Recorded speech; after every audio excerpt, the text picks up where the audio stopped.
Bonjour à tous, petits et grands. Aujourd'hui, Madame Lecture va vous lire « Moi et mon chat ».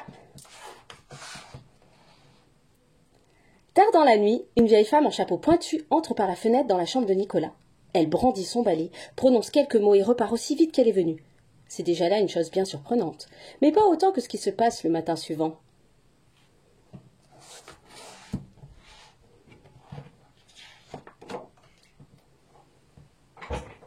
Tard dans la nuit, une vieille femme au chapeau pointu entra par la fenêtre de ma chambre. Elle brandit son balai dans ma direction et proféra quelques mots. Puis elle repartit, sans dire au revoir.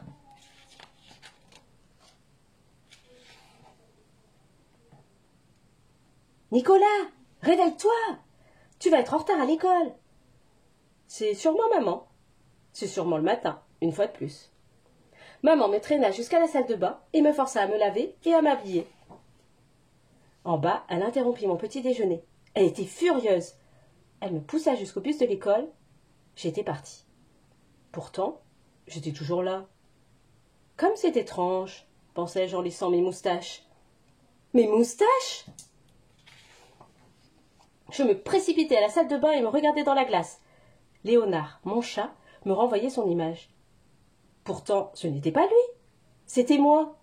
Je ne croyais pas mes yeux. Je m'étais transformée en chat. Pas de panique, me dis-je. Je m'installai dans le fauteuil pour examiner calmement la situation. Je m'endormis. Lorsque je me réveillai, je me sentais un peu mieux. Ce n'était peut-être pas une catastrophe d'être un chat. Pour commencer, je n'avais plus besoin d'aller à l'école.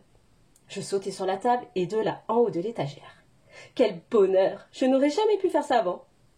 Je m'élançai d'un bond vers l'armoire, de l'autre côté de la pièce. Oh là là! Maman me jeta hors de la maison. Tandis que je me promenais dans le jardin, Joconde, la chatte des voisins, arriva et me lécha tout le visage. Berk!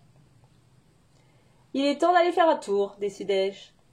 Le mur de briques était bien chaud sous mes pattes. En arrivant dans le jardin de Mademoiselle Martin, je vis Héloïse. Une étrange sensation me parcourut. Mademoiselle Martin m'avait donné Léonard quand il était chaton. Léonard était le fils d'Héloïse. Cela signifiait-il qu'elle était ma mère maintenant? Miaou, miaou. Coucou, maman, appelai-je timidement. Elle m'ignora complètement. Un peu plus loin, je tombai sur 3 chats à l'air méchant. « Excusez-moi, pouvez-vous me laisser passer ?» dis-je. « Non, va-t'en, c'est notre mur, répondit l'un d'eux. Je pense que le mur appartient à tout le... Mais avant que j'aie pu terminer ma phrase, ils se ruèrent sur moi. Nous voilà en train de nous battre à coups de pattes terribles et finalement de tomber du mur, accrochés les uns aux autres. « Ouaf, ouaf, ouaf !» Un chien arriva en courant dans notre direction, aboyant furieusement. Les chats s'enfuirent dans tous les sens. C'était Bernard, le chien de M. Stone. C'était un gentil chien, mon préféré de la rue. « Merci, Bernard, tu es arrivé juste à temps. » Mais il me chassa du jardin. Évidemment, il ne me reconnaissait pas. Alors c'était donc ça, le monde dans lequel vivait Léonard. La vie était aussi difficile et compliquée que pour les êtres humains. Quand je rentrai à la maison, j'entendis un bruit bizarre venant de la porte d'entrée.